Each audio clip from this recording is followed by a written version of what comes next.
Right now, somewhere in your kitchen, there is a bag of sugar. You barely notice it. It sits next to the salt. It feels ordinary. But for almost the entire span of human existence, that bag would have been worth more than gold.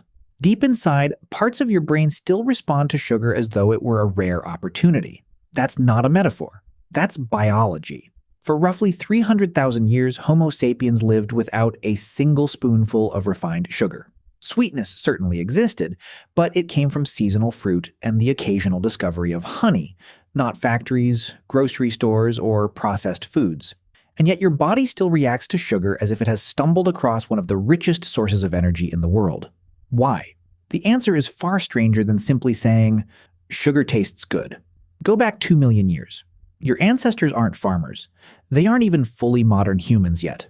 They move across the African landscape in small groups, surviving as foragers, eating whatever the environment provides that day. Sometimes they dig tough tubers from dry ground with sharpened sticks. Sometimes they gather insects. Sometimes they find very little at all. Then, every so often, something extraordinary happens. A fig tree ripens.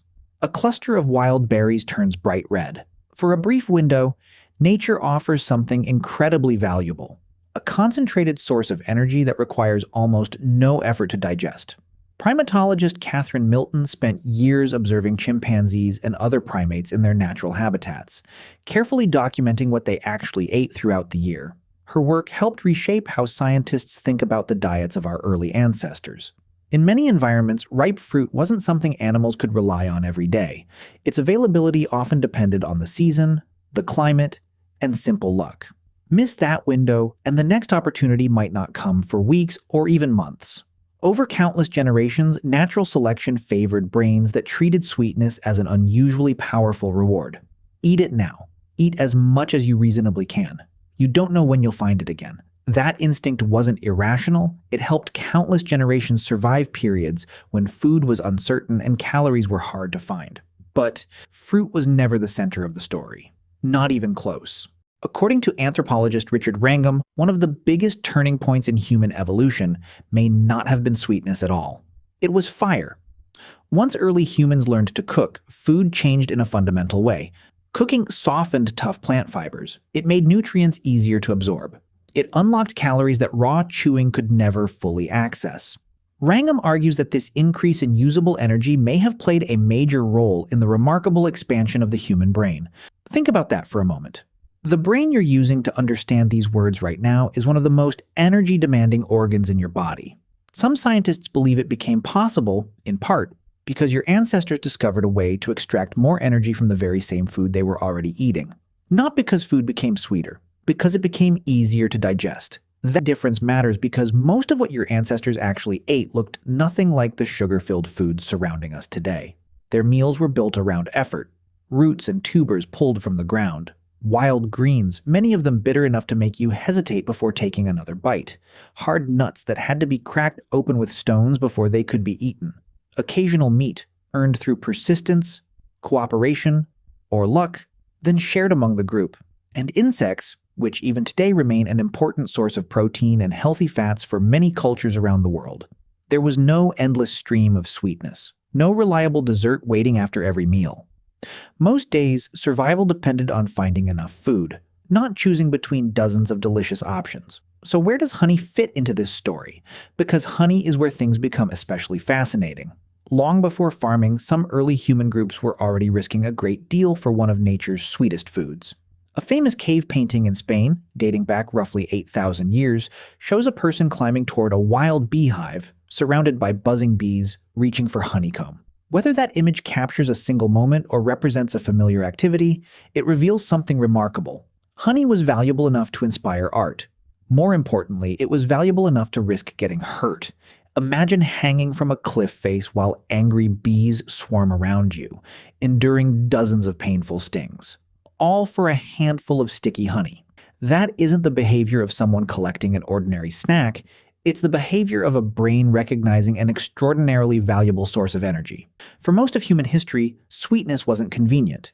It was seasonal, it was unpredictable, and very often it had to be earned. Now compare that world to the one you live in today. Sugar is no longer rare. It isn't seasonal. It doesn't require climbing cliffs or searching forests. It's inexpensive. It's available almost everywhere. It's added to bread, breakfast cereals, sauces, flavored yogurt, soft drinks, and countless foods that don't even taste especially sweet. Public health researcher S. Boyd Eaton, one of the first scientists to systematically compare ancient and modern diets, estimated that Paleolithic humans consumed only a small fraction of the sugar found in many modern diets.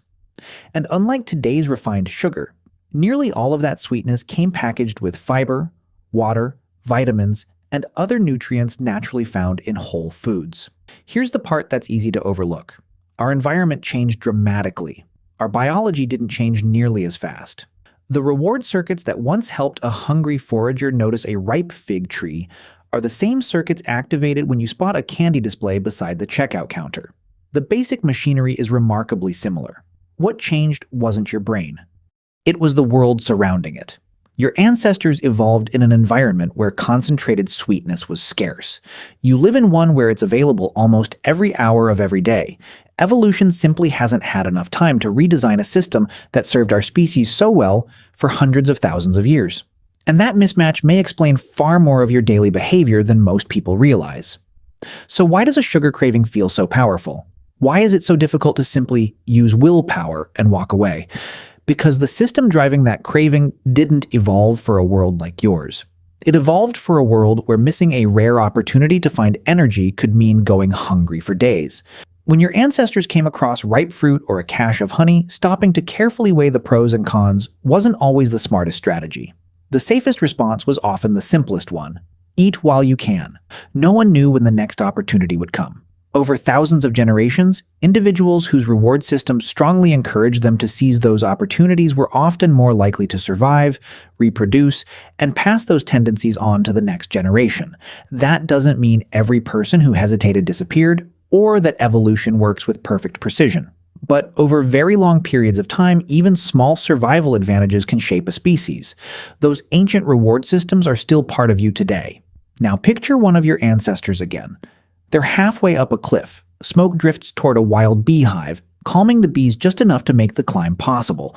One wrong step could mean a painful fall. Even a successful climb almost certainly ends with dozens of stings. Yet they keep climbing, because the reward is worth the risk. For them, sweetness wasn't an everyday pleasure, it was a rare opportunity, one that could provide precious calories in an uncertain world. Now compare that scene to your own life. Today, sweetness is rarely something you have to search for. It waits in kitchen cabinets. It sits beside the checkout line. It arrives with the tap of a phone. Your biology didn't evolve for that kind of abundance. The same reward system that once guided your ancestors toward survival now encounters concentrated sweetness at almost every turn. That's one reason a single cookie can so easily become 2 or 3. It's not because your brain is broken. It's because it's doing exactly what evolution shaped it to do. The challenge isn't that your biology failed to adapt. The challenge is that your environment changed faster than biology ever could. So the next time you feel that quiet pull towards something sweet, pause for just a second and remember what you're actually experiencing. You're hearing a very old voice. A voice shaped by dry seasons and uncertain harvests, by ripe fig trees hidden among the leaves, by wild honey gathered through courage, patience, and more than a few bee stings. That voice once helped keep your ancestors alive. It still speaks today. The only difference is the world around it. Your ancestors climbed cliffs for that feeling. You only have to open a cabinet. And somewhere beneath the wrapper, deep inside the reward circuits of your brain, a part of you still responds as though that opportunity might not come again for a very long time.